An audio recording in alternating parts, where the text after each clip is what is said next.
jangan gunakan akal semata. Jadi bagaimana menggunakan akal untuk perkara yang gaib? Kalau melihat Allah sama dengan melihat Rasul, maksudmu apa?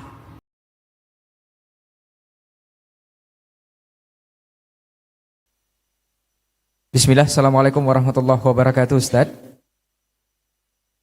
Semoga Ustaz dan keluarga selalu dirahmati Allah dan diberi kesehatan. Amin wa iyyak.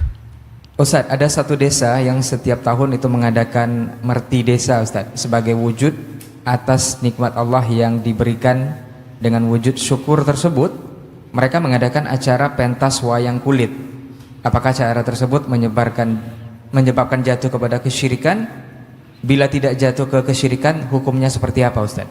Nah, butuh seorang ustadz yang mengerti apa bentuk acara wayang kulit itu.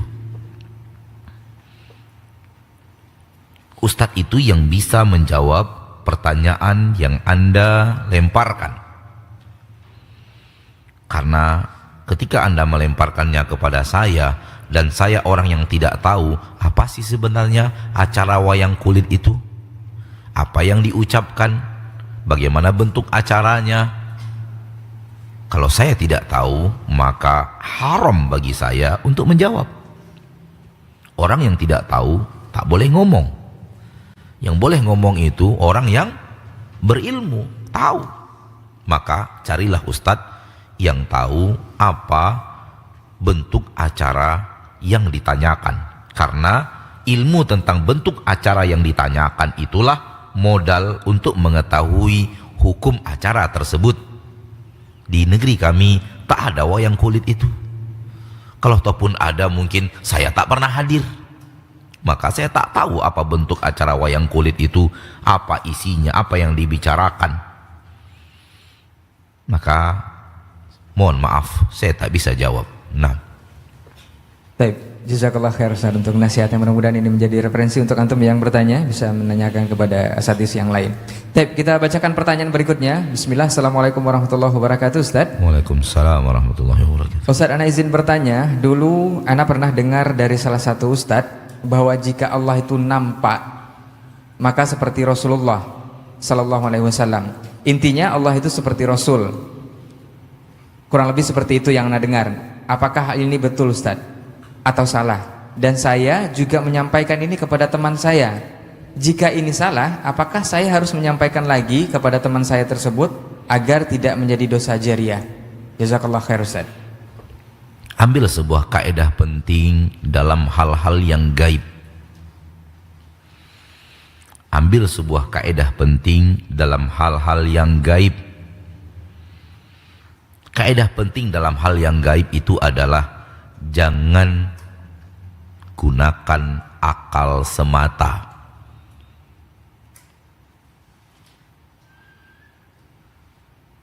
Karena itu bukan lagi ranahnya akal. Akal berfungsi di tempat di mana dia difungsikan Allah, dan alam gaib bukan ranahnya akal.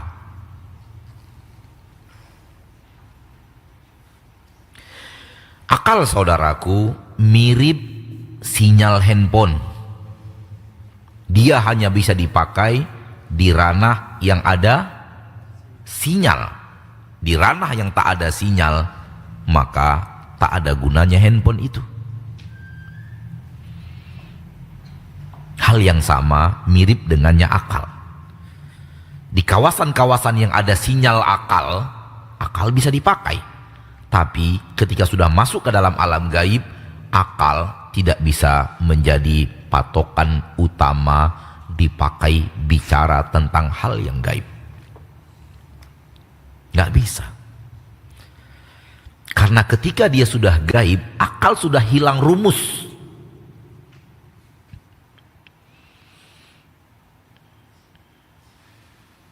Jadi bagaimana menggunakan akal untuk perkara yang gaib? Letakkan di balik nas Al-Quran dan hadis. Jadikan Al-Quran dan hadis di depan, akal di belakangnya mengiring. dan akal ngikut saja kepada nas yang ada di dalam Al-Quran dan hadis, karena bukan ranah dia.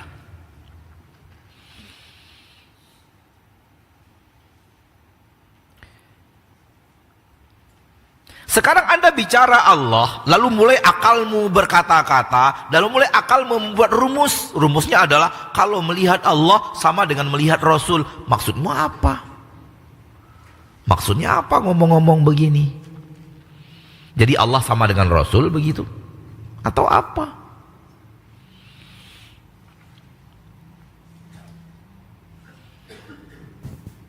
Maka jangan coba-coba bicara perkara gaib pakai akal. Cukup pakai dalil. Bagaimana pakai dalil itu? Begini. Allah mengatakan di dalam Al-Quran, lahum ma yasha'una fiha waladaina mazid. Untuk mereka nanti di dalam surga apapun yang mereka mau daripada kenikmatan, dan kami punya tambahan. Rasul mentafsirkan kami punya tambahan adalah Allah memberikan kepada penduduk surga tambahan nikmat, yaitu Allah dilihat, penduduk surga melihat kepada Allah. Begitulah isi nas yang ada di dalam Al-Quran, dan kemudian nas Al-Quran itu disyarah oleh Nabi kita tercinta Muhammad SAW. Begitu bunyi nasnya, maka akal kita pun berhenti sampai di mana nas berbicara. Akal kita akan mengatakan, kalau kalian ikuti jalan ini, kalian akan masuk surga. Kalau kalian masuk surga, kalian akan bertemu dengan Allah dan melihat Allah. Berhenti sampai di situ. Jangan masuk lagi dalam hal yang lebih dalam seperti ini, seperti ini, seperti ini. Gak ada sepertinya, itu alam gaib.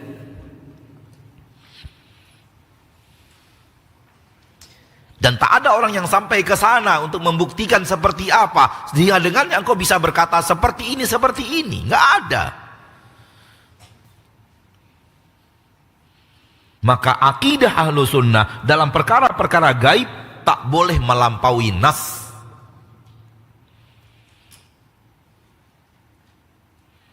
Sebagaimana tak boleh mengingkari nas. Nas tahu arti nas? Al-Quran dan hadis, jamaknya nusus.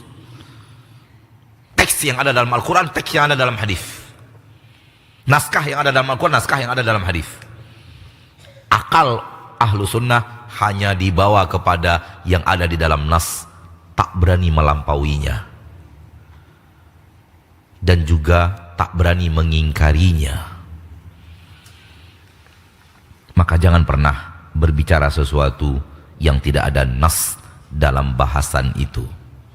Kalau engkau pernah melakukannya, engkau sudah keliru. Taubatlah kepada Allah dan sampaikan kepada orang yang pernah engkau sampaikan bahwa engkau salah. Wallahu a'lam.